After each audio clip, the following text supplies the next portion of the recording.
நான் இன்னும் சில விஷயங்கள வெளிப்படையா சொல்ல விரும்புறேன்.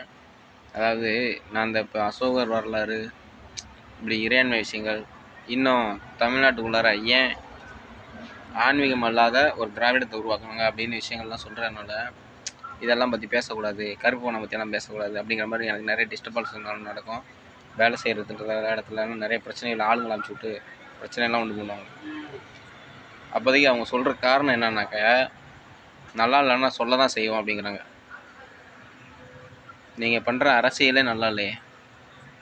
நான் வேலை செய்ற இடத்துல வந்து நீங்க அரசியல் பண்ணிட்டீங்க.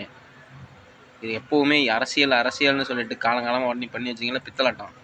அது மொத்தத்தையும் காலி பண்ணாம விடமாட்டேன். அசோகர் பொண்டாட்டி 5 பேரும் நீங்க வந்து இந்தியாக்குள்ளார பொறந்திருக்கலாம்.